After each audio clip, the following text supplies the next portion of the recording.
What's up, guys? It's Eric. So this video has been a long time coming. Let's talk about Fuji Velvia. So what is Fuji Velvia? Velvia is a slide film produced by Fuji Film of Tokyo, Japan. Now, if you're not familiar with slide film, essentially that just means, as opposed to a traditional color negative or black and white negative film, it's going to give you a positive. So you're not going to get a negative back. You're going to get an actual image that you could throw on a light table and look at, and it's going to resemble the image that you took, that you saw with your eyes when you took the photograph. There's nothing like holding an image to a light table or up to a light and looking at it in person. You're going to see a lot of photos in this video. None of them are going to do justice to the way they look in person. That's one of the most exciting things about shooting slide film. That's one of the most fun things about shooting slide film. So before we get into the film at all, I just want to recommend that drop what you're doing, get on Amazon, get on B&H, get on Adorama, order some Velvia or even Provia, but order some Velvia, go out, shoot it, get it developed, and look at it yourself, because it's a singularly unique experience. So Fuji Velvia was produced initially in 1990, and it's been in production in one form or another since then. The name itself is a portmanteau of the words velvet and media, in a reference to how smooth the film itself looks, kind of its smooth, velvety appearance. Velvia is a super saturated film. For that reason, it's ideal for shooting landscapes. Even if you think you've never seen Velvia, you've seen it. You're familiar with it. It was, for a long time, the go-to landscape photographer's film, and it's everywhere. Velvia has a way of saturating colors to the point of almost a surreal appearance. Really vivid, really bright, beautiful colors. For photographs of people, not ideal. It's going to add a real pink or red cast to people's skin. But for photos of landscapes, of nature, things like that, it creates gorgeous images that verge on, like I said, sort of a surreal appearance. So it's definitely an exciting, cool film. The downside to shooting Velvia is, of course, its slow speed. It comes in a 50 and a 100. Neither are really ideal for hand-holding if you're shooting anytime other than in bright light. And it's incredibly narrow exposure latitude. So the exposure latitude of Velvia is going to be like something like maybe 2 stops in each direction. Overexpose it by more than 2 stops, you're going to blow out the highlights total. You underexpose it, you're going to block up the shadow. So if you're not using something like a split neutral density filter, it's going to require tons and tons of consideration of what you can and can't shoot. Contrasty scenes are going to be a nightmare, as I've learned. Like I said, Velvia has been in production since 1990 in a bunch of different forms, but right now Fuji just makes 2. There's Velvia 100, which is produced in every size from 35mm to 8x10 large format, and there's Velvia 50, which is produced in 35mm and 120, unless you want to import it from Japan at an exorbitant cost. 50 is widely considered to be the superior film. Based on what I've seen, it has a little bit wider dynamic range, a little bit more forgiving exposure latitude, even though it's still not remotely forgiving. It's also going to give you a little bit punchier colors, more contrast, and the 100's notable for having like a pretty pronounced magenta cast in a lot of images. 50's not going to have that. So given the choice between the two, I'm always going to go with 50 if I have it. I'm never going to be shooting Velvia off a tripod, just as a general rule. So the speed of the 50 is not really an issue.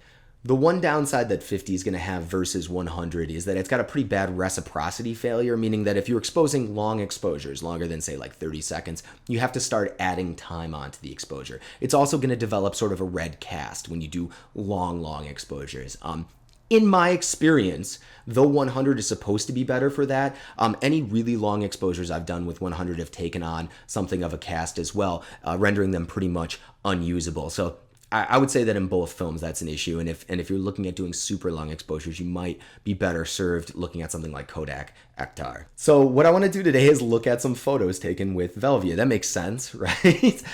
So they're going to be a mix. So I've taken some fairly successful photos, I think, using Velvia, most of those on medium format, and I've taken some pretty unsuccessful photographs with Velvia, particularly on large format. So I want to show my photographs, kind of give you an idea of the shortcomings of the film as well as its benefits. In addition, since I didn't want to fill up a whole video with bad photos, Ben Horn, who, if you're watching this video, you probably know his channel, he was kind enough to send me over a zip file full of Velvia images done right. So what I want to do is kind of show you what he does with Velvia, what you can do with Velvia, and the look that you can get out of it if you handle it correctly, as opposed to if you screw it up. So let's take a look at some photos, guys. All right, so I want to start with this photo because it's probably my favorite photo that I've ever taken with Velvia, and I think part of that is for sentimental reasons. This is an abandoned gas station in South Buffalo. If you watch my Ektar video, I actually show a 35mm photo that I took before taking this picture, and you can see the crown graphic in the foreground. So this is a 4x5 image taken on Velvia 100. You know, I guess technically it's not the most incredible photo. I think that the exposure is pretty well done. But I just love the way this looks. And to me, this shows off a lot of what Velvia brings to the table in terms of the pop and the colors, the really incredible resolution. Of course, 4x5 doesn't hurt that. Part of what I like about this image, and I'm not going to lie, is that this place has since been torn down and they built a park there, which is kind of part of the ongoing improvement of the city of Buffalo. But it's too bad because this was such a cool, insane looking building, like, you know, some relic from a post-apocalyptic future. So yeah, I like this one. The 100's magenta cast is obviously present. You have a little bit of a purple color to the ground and to the sky that you can see if you're looking for it in the shadows. But otherwise, I'm a big fan of this photo. I like the way it looks, and I think it shows off a lot of what Velvia can do for you. Now, this photo was taken in Arizona, and this is taken just north of Phoenix, north of Fountain Hills, actually, where my family lives, in the Four Peaks Wilderness Reserve. And it was a sunset. It was after the Packers had lost in the playoffs to Seattle in a crazy fourth quarter, and I was distraught. And I grabbed my RB67 and took it out to go shoot some photos as the sun was setting. I'm actually very pleased with how this one turned out. The sunset was crazy, but Velvia amps it up to 11. Like, it really, really amplifies those colors. To a certain extent, you could say it's a little bit excessive, but it looks to me the way that the sky looked when I was there. So I'm a big fan of this image. I think it's really cool. You know, I was kind of working with some severe limitations in terms of, you know, not having a cable release, having only the 127mm lens, which wasn't ideal, and, you know, using the RB67, which, you know, can be difficult, you know, if you're hand holding it. So given the circumstances, I'm very pleased with how this turned out. Now, this is one of the very first photos I took with Velvia. This is south of Buffalo in a nature reserve, the Tift Nature Reserve. It was as the sun was setting in the golden hour. I didn't nail focus how I wanted to. It's a little bit back focus, which is too bad. I'd actually just purchased the RB67 and was still kind of figuring out its nuances. But I really like the way that this photo turned out, the way that Velvia kind of amps up the colors and the contrast. Obviously, if you look, the sky behind the trees in the background is completely blown out. It's completely white. And that's kind of par for the course. That's what you're going to get. You know, if I were shooting something like Portra, I might have detail in the sky, but I would lose that, you know, that pop in the foreground. So yeah, I really like the way this photo looks, you know, regardless of any shortcomings it might have. All right, now let's get into failures. So this is a photo that I took from Bell Rock in Sedona, Arizona. And this is looking back over Sedona and the valley. So this photo was metered so that the sky was 2 stops overexposed, because I was terrified that if I overexposed the sky by any more, I would blow it out. In retrospect, I probably should have been a little bit bolder metering. But you can see, you know, ideally I would have used something like a split or graduated ND filter to kind of separate the foreground from the sky there and balance out the exposures. But you can see that the foreground is completely blocked up. It's completely underexposed. I think something like a drum scan could probably do something to possibly save the image, but I've been disappointed because I think the sky looks awesome in this photo. This to me, it's a very cool photo and a really disappointing missed opportunity. You know, that being said, I think if I had shot this on something like Ektar, it probably would have turned out better. You know, maybe you don't get that incredible color in the sky, that incredibly deep blue, but I think it would have saved some of the shadows a little more. So, you know, that's that trade-off, is you're trading the punch and the vibrance of the colors for that incredibly narrow dynamic range. And, you know, sometimes it comes up to bite you. Now, the same thing here. So this is a situation where I probably should have known better than to try and shoot Velvia 100. This is from Uwa Point in the Grand Canyon in Arizona. So I drove out, or my father rather drove me out at about 6 in the morning before the sun came up, and I hiked down before the sun rose down the Kaibab Trail to Uwa Point, set up my 4x5 and waited for the sun to come up. I don't regret anything because it's a really singular experience. I didn't see anybody the whole time there. It was December. It was cold when I went down, and it got hotter as I kind of descended into the canyon. Being by yourself in a place like that as the sun rises over the canyon is really pretty incredible. It's not a bad image. I like it. The magenta cast is a mix of two things. Obviously, it's something that's, indicative of the film I used, but it's also because the sun was rising and it really legitimately looked like that. Yeah, I mean, I don't know. Make of this what you want. I'm not sure if I would consider this a failure or a success. I'm partial to think I still kind of like it, but yeah. Yeah, now look at this.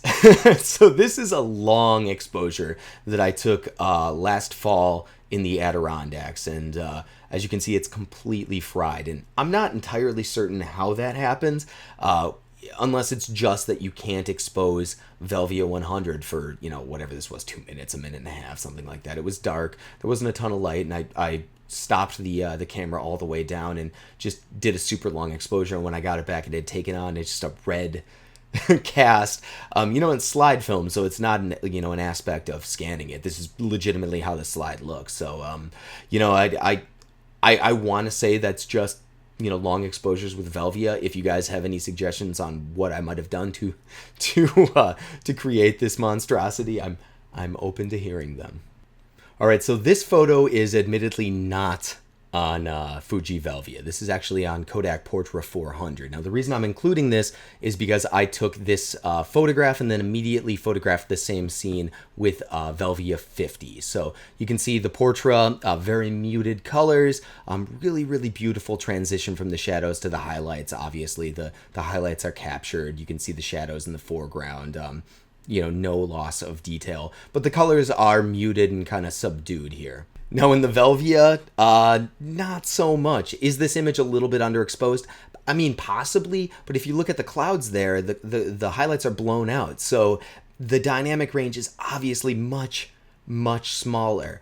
That being said, you can see the vibrance in the colors, and the saturation in the colors is much higher. I mean, which is a more successful image? I think given the scene and the demands of shooting the scene, the Portra image is probably the better of the two, just in terms of achieving what I set out to achieve. But when I post both of these in the hiking video I put up, the Adirondacks video, the only one that got a comment was this one, where I was told that this was a really striking photograph, and this is the only one that I posted that was on Velvia. So you can see the difference. I mean, if you look at the pond there, if you look at the sky, the colors are just crunchy and explosive and beautiful in a way that they aren't on the Portra, but you do have that really severe lack of detail in the highlights and shadows, and you can kind of make up your mind if it's worth it or not. All right, so now that you're done seeing my failures of photographs, I want to move on to Ben's photos that he submitted, because they're fantastic. And I want to start with this one because this is actually my favorite photograph of his. About a year ago, or maybe less, I sent him an email asking about prints of this image, because I'm a big fan of this one. It's called Varnish Soul. And this is one of the first photos of his that really caught my attention. And I think it shows off what Velvia can do if it's handled correctly. Of course, the scene is important. So Ben, of course, shoots a lot of stuff in Zion, and he doesn't include the sky in most of his photographs. So the transition from shadows to highlights, the amount of contrast, the dynamic range is much lower than something that includes, say, the sky and shadowed areas and, everything in between. This photo, though, if you look at the greens, you look at the oranges, you look at the reds, the colors take on this sort of neon aspect, and it's really, really gorgeous. And I think it really typifies what you can get out of Velvia, especially shooting somewhere like the American Southwest, where this is what it looks like when you're there in person, and photographs often will fail to kind of capture that sort of magic. The same with this image here, and I know that in his video where he revealed the film, Ben said that this photo looks much more, you know, impressive when viewed on a light table, and that's, I feel, always going to be the case with slide film, just period. There's no way around it. But you can see the colors. You know, all of his film, you know, photos are obviously shot on 8x10, and they're begging to be just printed huge and inspected up close. So, you know, this is, you know, going to lose something by necessity in the medium, but you can see the way the greens just pop. You can see the way the reds and the rocks pop, and you know, it's incredible. It borders on the surreal, but, you know, in the most positive way possible. Now, this is a photo Ben took of Death Valley. If I'm not mistaken, this is a few years old, because I remember watching this video, you know, I don't know, probably 3 or 4 years ago. Incredible. The exposure is dead on. You know, I think because of the fading light, possibly there was less of a variation, you know, from the mountains to the foreground there. Now, I don't know if this is one that he scanned on his flatbed or if this is the, you know, shrunk down version of the drum scan he got. But based on what he's shared in the past, you know, drum scans are going to capture a lot more dynamic range out of slide film than a flatbed will. Still, I mean, you can see what it brings, just kind of the beautiful glowing tones to everything. And, you know, it's difficult to see in a YouTube video, but Velvia has one of the highest resolutions, if not the highest resolution of any slide film. So, you know, when you get that stuff either enlarged or you get a drum scanned and you print it, you can create incredibly detailed prints, you know, from, you know, medium or large format photographs. Okay, and I want to finish with this one here. So this is a photograph that obviously it's some stones in ice and frost there. I like this photograph because it shows off kind of Velvia's gentler side. To me, this almost looks like an Ektar image, and it's difficult to really quantify what that means. But I think if you shot both films, that probably makes some kind of sense here. The highlights are gentle. The shadows are handled gracefully in this. It's a really, really beautiful image, and you know, kind of in a higher tone. Is that right?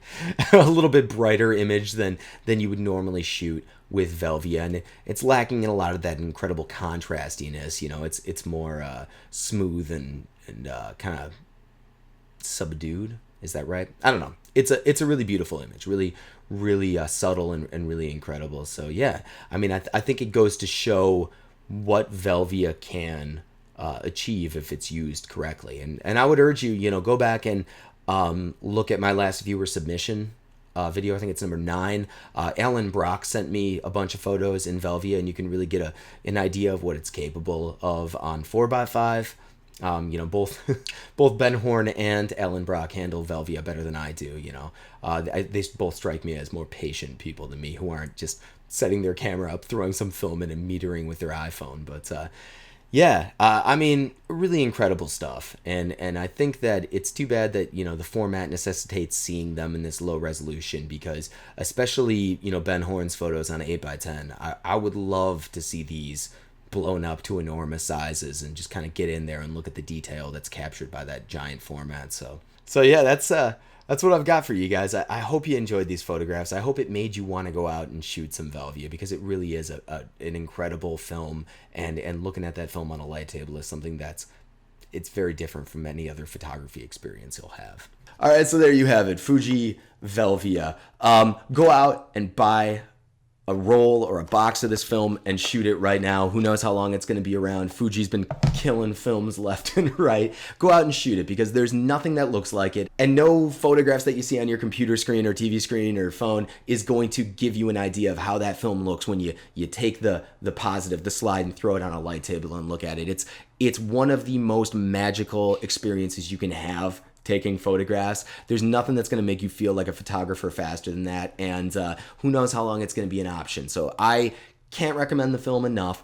Go out, shoot it, screw it up, succeed with it. You know, it's a great experience, and it's something that only analog photography offers. So thank you so much for watching, guys. As always, if you liked this video, thumb it up, subscribe, leave me a comment in the little comment section down below. I do have a Patreon, so if you feel like supporting these videos, if you want to see them get made more regularly, of course, that's always an option, just so you know. Again, thank you for watching, guys. I will see you soon. Stay safe, all right?